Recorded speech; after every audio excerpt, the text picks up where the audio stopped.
everyone, Rascal here. And Mama, welcome to our podcast. Today we're covering the third season of Steven Universe. The season returns to its fun route with the slice of life episodes, but it's short-lived when Jasper returns and brings yet another threat from Homeworld. Yes, and this one was about 28 episodes long, so you get to see a little bit of the end of season 2 once again, and then going into season 3 completely.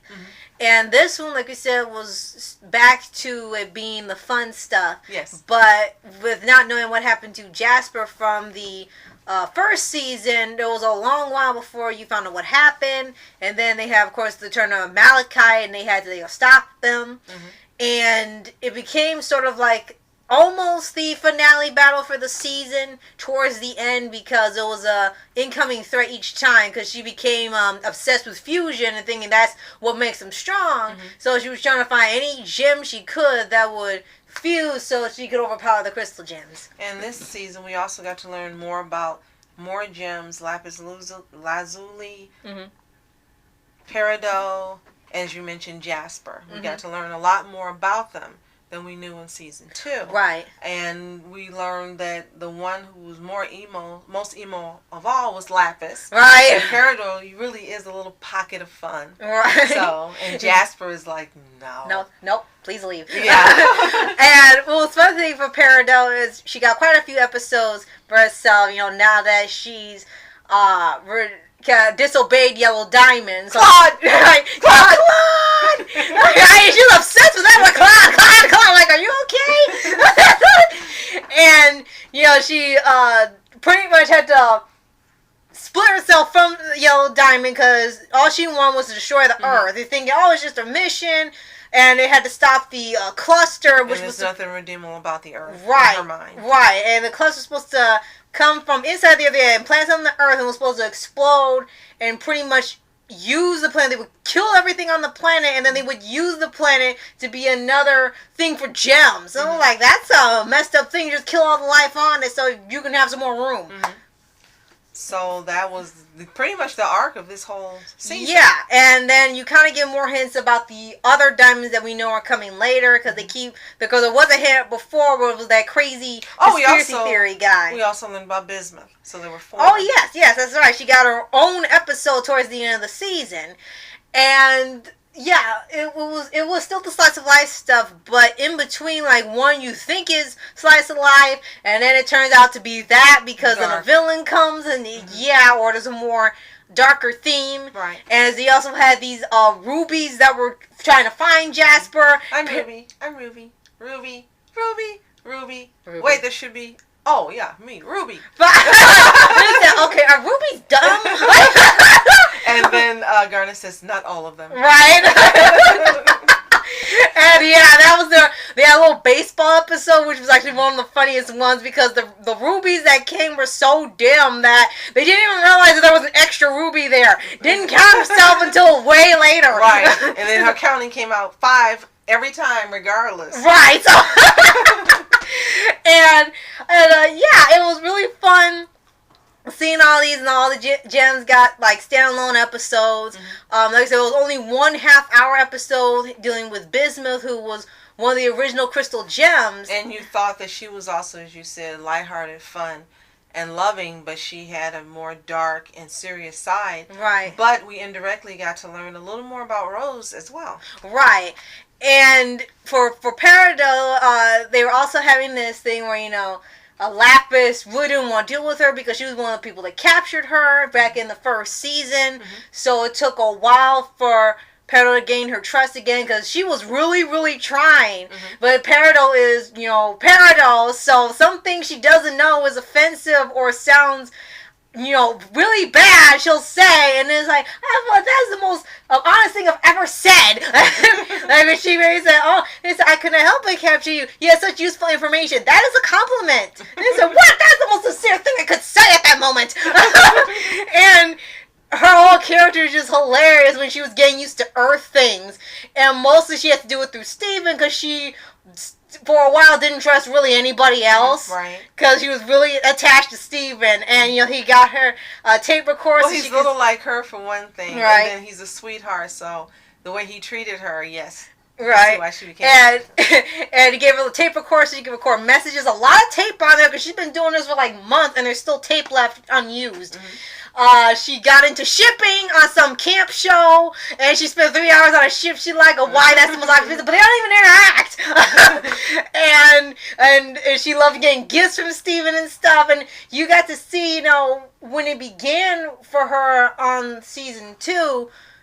She was really, just didn't want to be on the planet, just wanted to, do her job and stuff. And then as it goes on, and then getting to season 3, and, she adores Steven now. And she sees that, she ends up helping them, stop the cluster to keep the planet from being destroyed. And then there were a couple of relationships that grew closer, like between Mr. Universe, what's his dad's first name? Greg and Pearl. Right. Because she still had resentment toward him because she felt he took Rose away from her, but they had their own little episode where Steven helps to get them to understand each other, and it was a great episode. Right, I think that was the Mr. Greg one. Yeah, you actually said it. That was actually, I think, the musical episode. Yes, and I love that one. And then you also saw the relationship between Steven and Amethyst grow stronger because she began to have self-doubts, and then I understood about the Dove campaign by hearing some things that were said to her. Right. And they grew closer. She adores him anyway, but they grew closer because he was telling her, I'm not sure all the time either, and I'm scared too, and you're a great Amethyst, and they became each other's cheerleaders. Right. And they grew stronger as friends and as, I guess, crystal gems, fighting and being able to overcome, and Jasper being the one that they were joined against. Right, it's like, because all she wanted to do was fuse to get power and stuff. And she kept saying prior to that, all you think about is fusing. Then it happened to her, and all of a sudden she's like, oh, please come back, Lapis, I need you, and we're better together. And she's like, oh, heck no, I'm not ever fusing with you again. Right. I don't ever want to feel that way. The toxicity of that was like a double meaning to that. Exactly. It was a double meaning to that. For people you don't feel comfortable with, they're toxic. Get away, stay away. Don't keep being in that type of environment when you can avoid it. Right. And then we also talking about for Bismuth when they had this half-hour episode, the one for the season towards the end. And like we said, it turned out she was actually one of the original Crystal Gems when they had the war, and there were actually way more than just them. But it seemed like they were all wiped out, minus her and the main 3 we know. And at first it seems pretty okay, because he said, usually every time I make a new gem friend, they try to kill me, but I'm glad it's not like that. And then 10 minutes later, and the thing was for Bismuth is that she was way too aggressive when it came to the fighting. Oh, yeah. The others, they did fight, but it was always to protect and defend.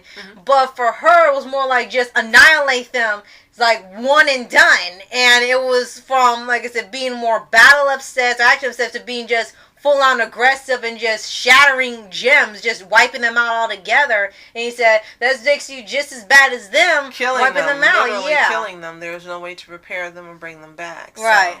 So, that was a more intense episode towards the end. And we do know she comes back later because of, we've seen images and stuff from later seasons and the movie and stuff. Because they bubbled her. Yeah. Right, and now you know why she was bubbled in the first place. First you weren't clear why. Why was she in there? But then after seeing what happened and how aggressive she was getting, it made sense.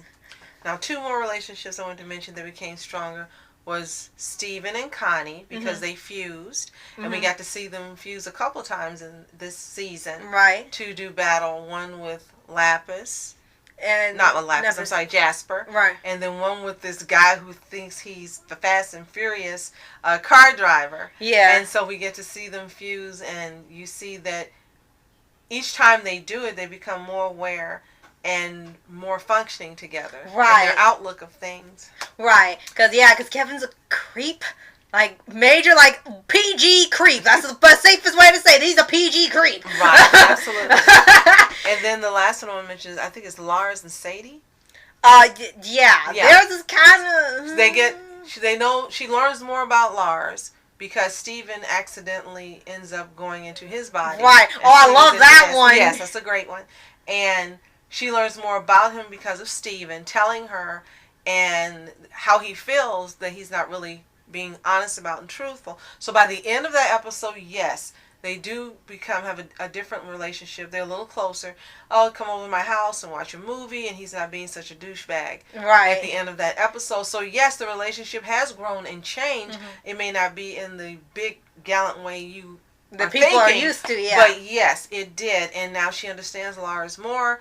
And he understands how he just really needs to be kinder to her and treat her in a different way. Right, because it seemed like... Everyone loved Steven in his body. They were like, Lars, you changed. Right, and yeah, Steven was always really happy about everything with his parents and with the cool kids. Remember, they really didn't like Lars because he was pretty much a jerk. And that's why they really liked Steven, because he was honest and he was fun and he was great. And that's why they preferred to hang out with Steven. But once he started acting really fun in Lars' body, you're like, oh, that's the Lars we want to know. And yeah, like, all you gotta do is be nice and you can be their friends. That's it. Can you do that? Right. And it was funny seeing Lars just be sensitive even though it wasn't him.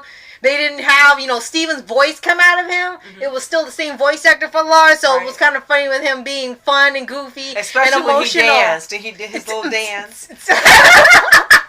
But this was a terrific season. I loved it again, and I'm so happy that we're watching this show. And we saw the Kiki Pizza Delivery Service, Sylvia, and we finally saw that episode. Yes, and we'll soon be able to watch Future Steven or Steven Future. Steven Universe Future. Steven Universe Future, because we'll be on season 4 and then 5. The final movie, so we'll be able to catch up with everyone else. Yeah, we got very soon. Yeah, we got seasons 4 and 5 left, the movie, and then Future. Because I think Future is the end. It's like sort of an epilogue series to tie up the last thing they haven't done yet.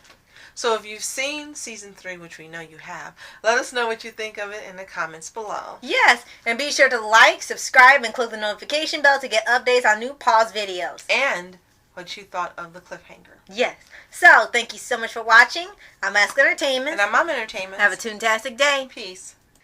And reporters sitting, flashing lights, trying to walk around, man, who the hell are you? What you want to do? Well, man, it's on you. Man, it's on you. Met her in my dreams, she was my queen. A castle in the mountaintops, rivers and streams. Plucking sunlight from the sky in my pocket, give it to you later on in the form of a lot.